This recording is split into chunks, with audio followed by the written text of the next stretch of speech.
അതിപ്പോ കല്യാണ പെണ്ണിനൊക്കെ ഗംഭീരായാലോ അത് പിന്നെ എന്റെ ജെസി ഒന്ന് കൈ തൊട്ടാ പൊന്നല്ലേ. ഓളുടെ കൈ എന്റെ മുഖത്ത് തൊടാണ്ട് നോക്കിയോട്ടോ. എന്നാ ഞാൻ പോയിട്ട് വരട്ടെ. ശരി ശരി. അല്ല ആഭരണം നിർത്തില്ലേ? വേറെ ബെസ്റ്റ്. ഞാൻ അങ്ങോട്ട് കൊടുത്തതാ. അപ്പൊ അവർക്ക് സിമ്പിൾ ആയിട്ട് പോയാ മതി. അതൊന്ന് ഇട്ട് നോക്കി, ഒന്നും ചേരണില്ലേക്കാ. ശരി, പോയിട്ട് നന്നായിട്ട് പെരുമാറിക്കോട്ടെ. ശരി. ഇവന്റെ കൂടെ പോന്നേ പിന്നെ ആ പെണ്ണിന് മഞ്ചക്കോലം വെച്ച് ഞാൻ ഇന്നാണ് കാണുന്നത്. അതെ ഓന്റെ ഭാര്യനെ പൊക്കിയതാട്ടോ. എന്തല്ല ഓട്ടോ ഇങ്ങനെയൊക്കെ ആയി തീർന്നല്ലോ.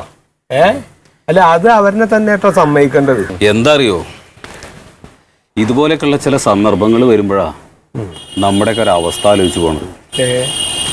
അല്ല, കല്യാണം കഴിഞ്ഞിട്ട് 10-12 വർഷമായി. ഇന്ന് വരെ ഒരു തരിമ്പ് സ്വർണ്ണം എടുത്ത് കൊടുക്കാൻ എനിക്ക് പറ്റിയിട്ടില്ല.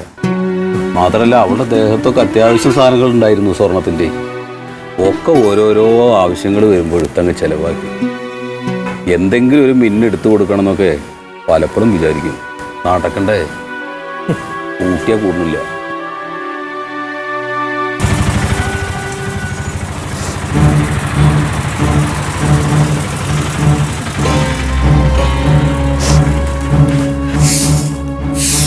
கல்யாணம் முடிஞ்சிருச்சா?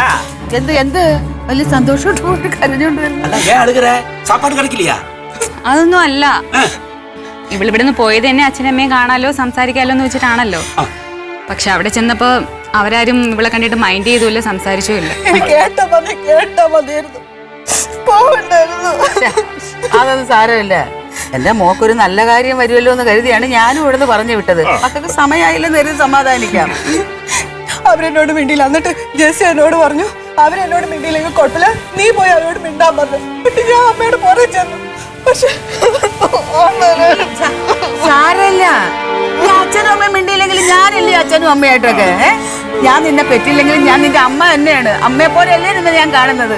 സാരമില്ല മോള് പോ, അകത്ത് പോയി ഡ്രസ്സൊക്കെ മാറും. ശരി, വേഷമൊക്കെ മാറും.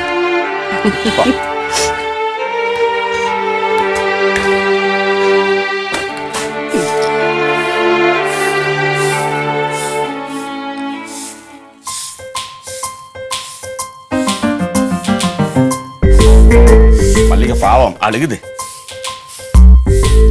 போய் அழுக வேண்டாம்னு சொல்லு.